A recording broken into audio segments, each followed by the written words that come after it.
guys, VinceDao here. Be sure to like and subscribe if you are new. So I know we did not do a show yesterday because of Good Friday, but I did want to do a video talking about this because it's, you know, being talked about in the news and honestly kind of funny. So this past week, 2 of the 3 Tennessee Democrats who led an insurrection on the Tennessee state capitol were expelled from the state legislature, which has caused a lot of controversy. And before we get into this whole Martin Luther King speech and all the drama that everyone is talking about, I think, to be fair, we need to flash back and remind ourselves of what these people actually did. Right. And the truth of the matter is that whatever you hear, although free speech this, free speech that, no, they are being expelled because they led an angry mob of protesters in storming the Tennessee Capitol, upon which those protesters violently clashed with the police and stormed into the legislative session taking place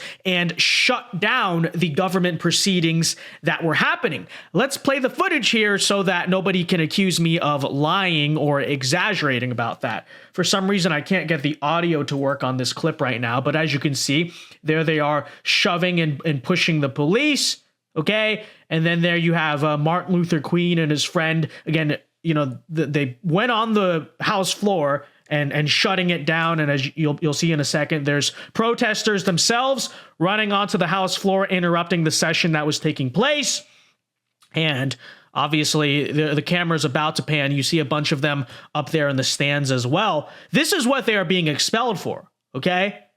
It's not, oh, we were disagreeing with people politically. Again, storm the Tennessee Capitol, January 6th, shove police, and then as you can see here, they are literally shutting down the legislative session that is taking place. Okay, so again, let's understand this is the reason why they are being thrown out of the state legislature. It's not because they're Democrats, not because they're liberals. It's because they led, by the expert definition of an insurrection, they led an insurrection against the state of Tennessee. So with that said, and that context in mind, let's now watch the ridiculous response of one of those Tennessee legislatures whose name I believe is Martin Luther King. All right, here you go. Yes, I tell you, it was a sad day on Saturday. All hope seemed to be lost. Representatives were thrown out of the state house. Democracy seemed to be at its end. Seemed like the NRA and gun lobbyists might win. But oh, that was good news for us. I don't know how long this Saturday in the state of Tennessee might last. But oh, we have good news, folks. We've got good news that Sunday always comes. Resurrection is a promise, and it is a prophecy. It's a prophecy that came out of the cotton fields. It's a prophecy that came out of the lynching tree. It's a prophecy that still lives in each and every one of us in order to make the state of Tennessee the place that it ought to be. And so I've still got hope because I know we are still here and we will never quit. Look at the ladies next to him. They're like, this guy is totally off the rails. So what the heck was that? I have no idea. So again, the guy clearly just thinks he's MLK. The speech also was a little bit blasphemous, in my opinion, by the way, to compare your own whatever. Regardless, the guy thinks he's MLK, and in case you're wondering, maybe, oh no, that's his normal voice. I had someone on Twitter say that I was racist for suggesting that's just not his normal voice. Well, we know that's not his normal voice because he was seen in interviews here code switching. So that's his MLK voice, and then here's his Malcolm X, Muhammad Ali, I guess. I don't know. Here you go. Here he is, showing that's not his normal voice. Rifle Association and all of these gun lobbyists continue to be able to have control over our legislation. What's going through my mind right now is we need to fight for democracy in the state of Tennessee, and we need people not only just to vote, but people to show up and speak out so that we can end the gun violence epidemic that's happening in our state. This is wrong, this is unjust, and this is not the way that it has to be. There is a better way for us to live, and we don't have to live this way. But the Republican Party of the state of Tennessee want to keep things the same. If you want to fight to change it, if you want to... Okay, buddy. So, honestly, if he was not already thrown out of the government for leading an insurrection, I think he really ought to be thrown out of government for doing this whole theater kid cringe MLK LARPing. I think that is enough to be expelled from the government and frankly from the country alone, which ought to happen. But there you have it. There is Martin Luther King. Now, liberals are vehemently praising him for this. Aaron Rupar said, "He's such a powerful orator." Really? Like that's powerful oration? Him just ripping off MLK and whatever amalgamation of civil rights 1960s people that you saw in the second clip, that's stunning and brave? Well, I mean, factually speaking, MLK himself was a plagiarist, so I guess it all checks out. But let's get into the arguments of him and the liberals themselves, because people are absolutely pissed about this decision to expel those two Democrats. Barack Obama even tweeted out, "Oh, this nation was built on peaceful protest. You can't expel people for peaceful protest. What happened in Tennessee is a erosion of civility and democratic norms." Really? All right, so let me again reiterate. The reason why Martin Luther King is being expelled from the state house is because, again, he led protesters in storming the Tennessee Capitol. He directly led them into the legislative session taking place, where they shut down the legislative session. They shut down government proceedings. That is interference with official government activity.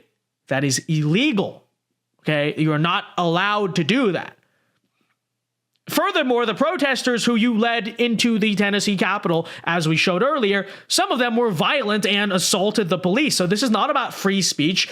What you did was not free speech. This is not about the NRA buying off anyone. This is about the fact that you led an insurrection, again, according to the official state definition of one, against the state of Tennessee. What you did, actually, Martin Luther King, was a crime. You are a criminal, and frankly, you should not just be expelled from the legislature. You should be arrested for what you did. And if the rules equally apply to left-wingers as they did to right-wingers, that is exactly what would happen to you. So let me reiterate this, and let me be very clear about my stance on this on the record. I do not just think that the Tennessee Three should be expelled from government. They committed a crime. I think they should be arrested for that crime, along with all the other protesters that they let in. Now, I said this publicly, and Dinesh D'Souza retweeted it, which was cool. But some conservatives said and still think that I am going too far with this take of saying this guy should be arrested. For instance, one reply to what I said reads, "We should stop calling for the arrest of political opponents over nothing. It's not a world you should want to live in." Well, first of all, to reply to this crowd, it is not nothing, okay? Leading a mob of enraged protesters as they shut down government proceedings certainly is something. And it certainly is a crime and has been considered a crime for most of history by all civilized people. Secondly, and more importantly, I don't see how this crowd of detractors who say, "Oh, well, you're being partisan or whatever," I don't see how they don't see the irony and contradiction in what they are saying. They say it would be a partisan weaponization of the justice system to arrest the Tennessee Three for the crime that they committed. To that I say no. It is not partisan whatsoever. What is partisan is not applying the law and the rules equally across the board. That is, by definition, partisan. That is what's political. And so here we have a situation where non-violent J6ers are serving multiple year prison sentences, but charges are not even being discussed or considered for the Tennessee Three and all the protesters that they let in. What is equal about that? What is fair about that? What is non-political about that, right? What is bipartisan? That is inherently unequal. That is inherently partisan. Because what you principled conservatives who don't like this take, what you are doing is excusing the actions of these Democrats while simultaneously having the knowledge that nonviolent J6ers are rotting in prison. So you were actually the one excuse me, you are actually the one living by a double standard, because I'm the one saying that the law, regardless of whether or not I agree with it, I do believe that the law should be applied equally and fairly to everyone, regardless of your political affiliation. So if MAGA Republicans are going to be locked up for doing this, then the Tennessee Democrats should get the same treatment. That is nonpartisan. Saying that is equal. What is not equal is saying that only one gets that treatment because you principled conservatives don't think that the rules should apply equally. Okay? Do you understand that? Now, you may say, well, I don't like the rules. I disagree with the rules themselves. People should not get arrested for doing this or whatever. I don't like that the January 6ers are in jail, nor do I want to see the Tranuary 6ers put in jail. Sure, perhaps that's a stance. Perhaps that's a fair point. But of what relevance is that to the current situation? Of what relevance is it to say, well, I disagree with the law or the rules themselves? Because the reality is that the other side would and already has thrown conservatives in jail for doing the exact same thing. So that, folks, is the game and the rules that we are being presented in this situation. We frankly have no choice but to play the game by the rules that already exist. Now, you can idealize about changing those rules. You can wish they were different. You can argue your reasons why you wish the rules were different. But again, of what relevance is that? Who cares? What difference does that make? That is useless. That is, frankly, virtue signaling. Because the reality is that regardless of how you feel, the current rules are the current rules. Now, do I agree with every rule in the book? No, but I do think that if rules are written in the book, they should at least be equally applied to everyone.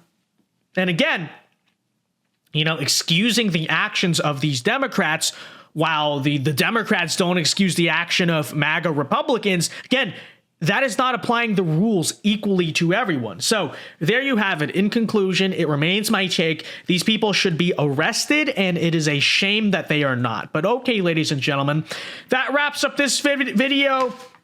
Everyone have a blessed Easter, and I will see you Monday night for the return of the Vince Dow Show. So join us live Monday night at 8 p.m. Eastern Time. And until then, ladies and gentlemen, alpha moves only. God bless and peace.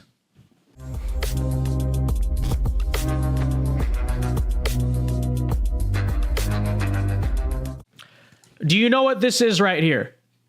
This is a can of Celsius. Celsius is an energy drink that destroys your liver. Do you know what does not destroy your liver, though?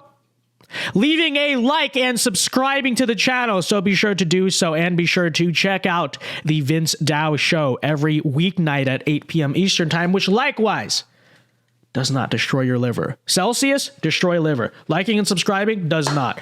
Last I checked, I do the math. If you like and subscribe, you still have one functional liver. Can't say the same about the Celsius, so do that.